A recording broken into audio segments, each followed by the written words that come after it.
You know, a topic that has been on my mind and itching my skin for the past week now is pro-consumer advocacy.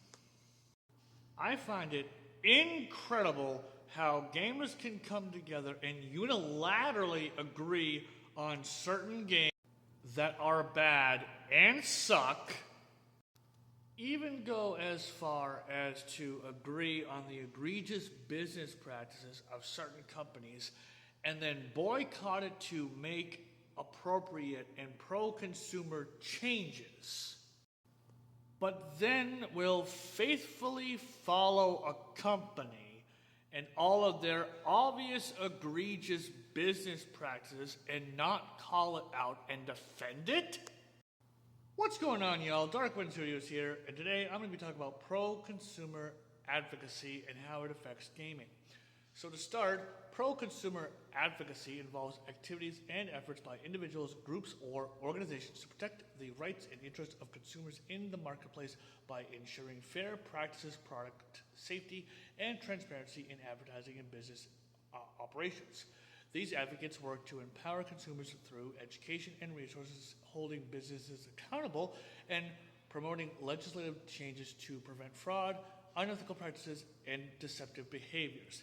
Also, pro-consumer advocacy can be as simple as someone making a video on a product that they think is anti-consumer. An example of pro-consumer advocacy when it comes to gaming is going through and pointing out a company like Nintendo continuously trying to go through and shut down and remove Palworld through their various patents and other legal matters surrounding this. That's very anti-consumer because Palworld is a healthy competitor to Pokemon and Nintendo, and that would cause Nintendo to actually innovate for a change when it comes to Pokemon, which everyone should want. Competition can be very healthy and it can give you, the consumer, a better product. And as a pro-consumer advocate myself, my motto is, if you want change, vote with your wallet. Don't just go through and just buy a game and just accept it as it is. If you don't like it for whatever reason, you have the right as a consumer to not support it. And if you want change, okay, hurt these companies where it matters most, which is their bottom line and their money. So therefore, you as a consumer should vote with your wallet. Now, the thing I don't understand is the people, whether it be on TikTok, YouTube, whatever have you, they'll go through and try to silence or even shut down pro-consumer advocacy because they want to go through and support a company like Nintendo or Xbox, PlayStation, whatever the case may be, or like a game that's come out or whatever. And I'm like, yeah, but that's your opinion and that's fine. But you're trying to go through and shut down someone like me who does their research. Granted, I have been caught beforehand and I was mistaken and I corrected myself. But for the most part, I actually do, in fact, do my research on these matters before I make a video about them. Now, for those who are going through and spreading misinformation, I understand that, I do. But to outright try to shut down a voice who's trying to be a pro-consumer advocate, you shouldn't be doing that. Because ultimately, what people like myself are trying to do is just spread awareness of a certain product that is anti-consumer, or a business practice of a company that is anti-consumer. And as a pro-consumer advocate, no, we or I do not want anybody to go through and support that for whatever reason, because it just makes it worse. And it allows companies to understand the fact that they can just do this and get away with it when actually you as a consumer have the power to make positive change. Rather, it's something Nintendo has done, like put out Super Mario Galaxy 1 and 2 for $70, when in fact they've already gone through and put out Super Mario Galaxy on the Mario 3D All-Stars on the original Switch. Or it's a misleading game like Skull and Bones or Concord.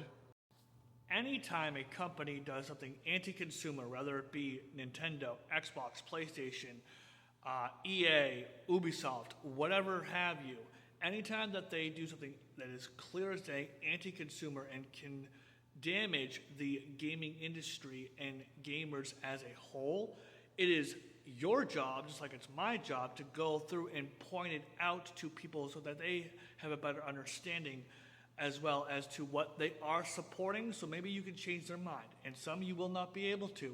Some people are stuck in their ways and whatnot. That's fine. Honestly, you buy what you want to buy. I'm all good with that. But to go through and just blatantly ignore pro-consumer advocacy is wrong. Okay, especially if you're trying to go through and give out the correct information and just educate people and may have them understand of what they're supporting and what they're doing. I'm not saying that there's anything necessarily wrong with it, but just understand that if you do go through and support these anti-consumer business practices, you are therefore telling these companies that this is okay, and they will continue to do exactly what the majority of people, or a lot of people, do not like. I will end this off by saying this. You as a consumer and as a gamer have the ability to vote with your wallet, honestly. If enough people come together and they vote with their wallet and they voice their opinions and whatnot, these companies will make changes. It's been shown, especially in the case of Star Wars Battlefront 2 from EA. So if you want change, vote with your wallet. Let me know what you all think about this, please. And other than that, I'm Darkwind Studios, and have a great day.